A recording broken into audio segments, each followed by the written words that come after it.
Intambara ikomeye hagati ya Lorenzo na Taifa Bruno. Lorenzo we ari kwitwa umutinganyi, Taifa Bruno akaba amennye umuceri. Umva kano kantu yavuze.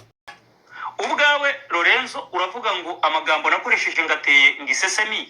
Ubwawe ubona utari isesemi. Ube banza wirebe, ujye muri mira, ubanze witegereze urebe. Ubwawe uri isesemi mbi, ku buryo umuntu yanakureba agiye no kurya kanaruka.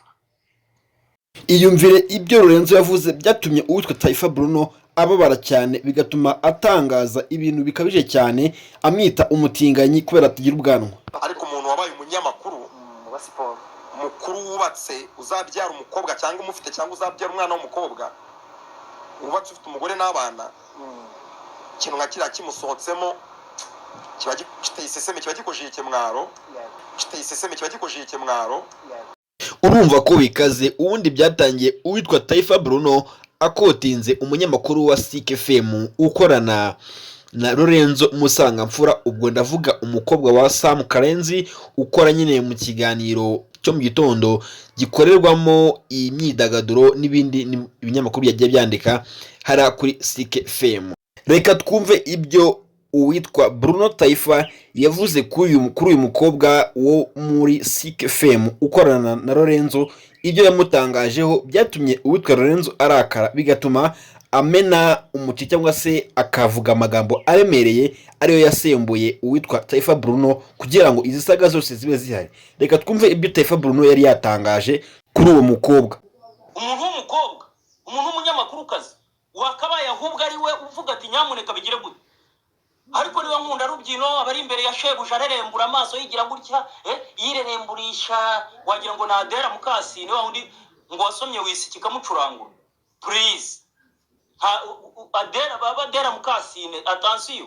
Nuko bimeze rero uwitwa Lorenzo Musangamfura akimara kumva uburyo uwitwa Taifa Bruno ari kubwira nabi uyu mukobwa w'umunyamakuru kandi bakorana muri studio imwe ya Sike FM, nawe yagiye aritereka kuri televiziyo imwe, kuri channel imwe ya YouTube ivuga nyine amakuru agezweho mu myidagaduro n'ibiki.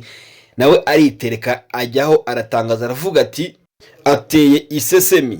Ibyo rero akibivuga byagiye bikora ku mutima uwitwa Taifa Bruno, nawe aragenda nyine aritereka kuri mwabonye mwagiye mugenda mubona muri video hariya mu byahise. Ariko abantu bagiye bavuga ati ibi bintu Taifa Bruno ntabwo arabifite, ati ibintu ntabwo byaribye. Atariko muri no minsi ari kuba inshuti cyane n'uwitwa Jessica Mipangu, niwe uri kuvugisha bino bintu kuko niwe usanzwe ubikora buri munsi, agenda yiyama abantu, agenda amena bombe, agenda amena umuceri kabisa, agenda arabura abantu bwira ati mwebwe muri abana kuri nge ntago mwamenyera. Ibi rero niho yabyigiye kuko bamaze iminsi bari amashumi, bamaze iminsi bahura cyane batemberana hanze y'igihugu cy'u Rwanda. Iyi minsi bari kumwe cyane, ariko benshi bavuga ko n'ubundi ubu buryo ari kugira ngo babe bacuruza ama views cyangwa se nyine bacuruze ibyo bari kuvuga. Ariko nyine bamwe bakavuga ko bitaba ari sawa kuba bashaka amafaranga nk'ubu buryo mugenda musebyanya cyane ko nyine uwitwa Jessica Mipangu aka Gasuku, umwami w'abagore, afite amazina menshi cyane, ni n'umustar ku mbuga nkoranyambaga arazwi. Ashobora kuba ari we wabwiye uyu mugabo Taifa Bruno ngo ibi ngibi wabibonamo amafaranga kuko nanjye dore nibyo bintunze, cyane ko uwitwa Gasuku nyine ari umuntu uzwi cyane ku mbuga nkoranyambaga, arazwi pe. Rero kubera ko uwitwa Taifa Bruno ari kwishakisha aribwo agifungura bimwe mu mbuga nkoranyambaga ziwe, arimo aragira ngo zizamuke cyane nyine abone ama views menshi. Ubwo rero benshi bari kuvuga ko nyine uwitwa Jessica Mipangu ari wamugiriye ino nama, gusa si ya kigabo. Reka turebe muri video imaze iminsi iri hano hanze ku mbuga nkoranyambaga, uwitwa Taifa Bruno ari kuvuga ibigwi Jessica Mipangu, ari kugira ngo nyine bajya gutembera barigisi bimuke mu gihugu kimwe barimo bajye mu kindi.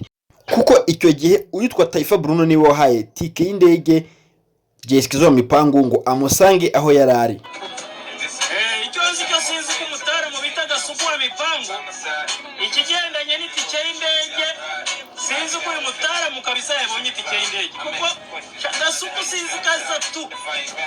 Ariko Gasuku abantu muri hafi mumumbwirira nyoherereze ntuzayimwoherereza amafaranga itike y'indege akatisha itike y'indege aza dusangeyo kuko wamipanga agomba kuba hari.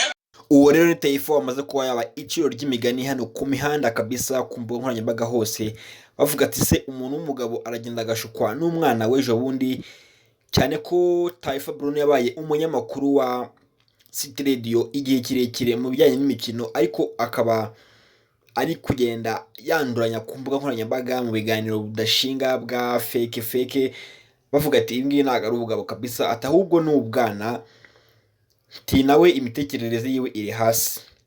Ndagira uhibutse ko ahanga ari Kumara TV, wakora subscribe, share, like and comment kugira ngo ibintu nk'ibi ngibi byonera kugiye gatanu ku kandi. Ahanga ari Kumara TV, hamwe usanga amakuru y'ibyamamare, abastar, ibyegeranyo bihambaye kandi biryoshye cyane, n'inkuru ziryoshye kandi ziryoheye amatwi. Ariko njye hano dusoza nabasaba ikintu kidakaze cyane, nabasaba ko mujya muri comment mukavuga ufite ukuri, bitewe nuko twatangiye video yacu tumva ibyo bapfuye, twumva uko babwiranye bigiye bitandukanye. Twaza hano muri comment tukavuga, tukumva nyine tugatanga ibitekerezo, natwe tukumva ukuntu bimeze, tukumva se ninde uri mu ikosa, ninde washotoye undi ku rwego ruri hejuru cyane ku buryo undi atari kwihangana. Muze muri comment mutubwire kugira ngo tumenye neza ukuri n'uri mukuri cyangwa se ufite ikosa. Mboneraho kandi no kubabwira ko ukeneye video zo gupostinga kuri Instagram, YouTube, TikTok n'ahandi hose, izi video zitunganya kandi zikaza zimeze neza cyane, waduhamagara kuri 0713766925 tukagukorera ibintu bifite karete kandi bijyanye n'igihe. Aha ni Kumara TV, ndabakunda cyane, murakoze.